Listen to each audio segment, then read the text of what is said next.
Olá pessoal, tudo bem? Eu sou a professora Glacielma Borges, estou de volta para trabalhar com vocês a disciplina de Língua Portuguesa 2, que no caso hoje iremos trabalhar especificamente com a produção textual, dando continuidade à nossa preparação para a produção de artigo de opinião, que é o gênero textual que estamos trabalhando, ok? Então vamos lá. Bem, a escrita e a reescrita. Como que eu irei trabalhá-las nessa etapa de produção textual?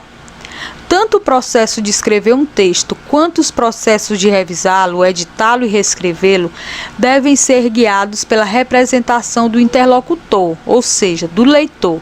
Então, todo o objetivo da produção textual está em apresentar um texto de acordo com o meu leitor, né? De acordo com sua necessidade, de acordo com a sua demanda e de acordo com o interesse desse leitor. É a capacidade de supor o leitor, de considerar o grau de conhecimento compartilhado, de ajustar as finalidades do gênero a uma determinada situação de produção, que garantirá ou não o êxito na formatação do processo de revisão e reescrita, certo?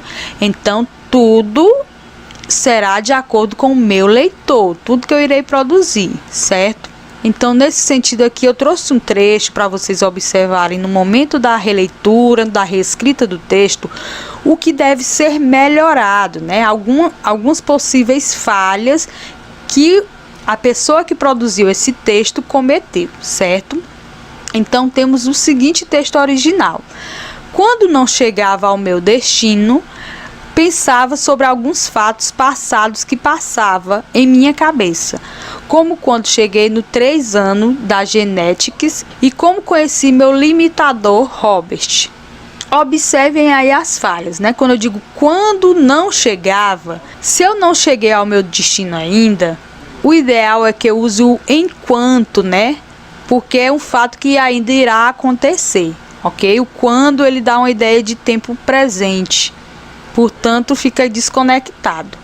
E aí, quando eu digo o seguinte, pensava sobre alguns fatos passados que passava, observem a repetição, né, de palavras, de ideias, e aí não fica legal. O ideal seria o uso de sinônimos, né, eu recorrer ao meu velho dicionário, que sempre me ajuda na hora de um desespero, né, na hora da agonia, ok?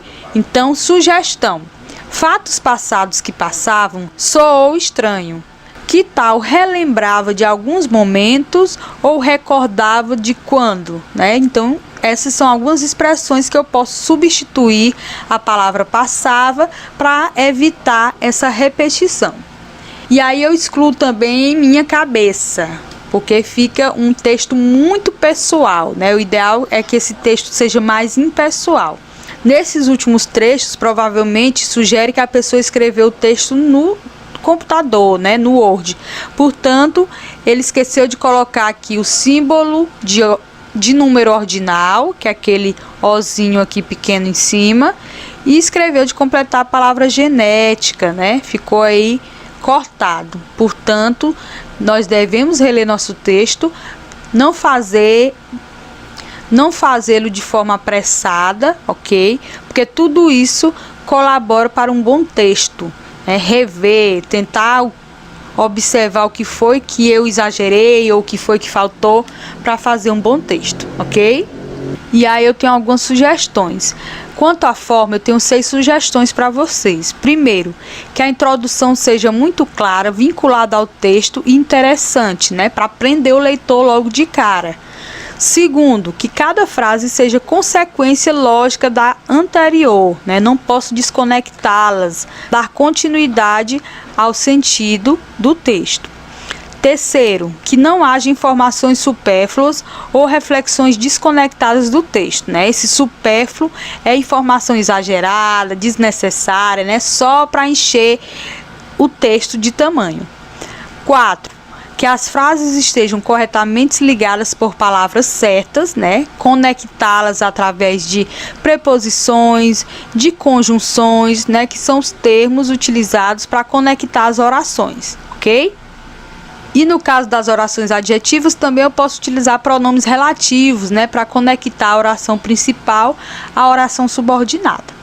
5. Que se possa reler como se não conhecesse o conteúdo e entender tudo claramente, né? Então, nesse ponto é importante a objetividade, a clareza, para que o leitor logo de cara, na primeira leitura, já consiga interpretá-lo de maneira coerente, né? De maneira clara.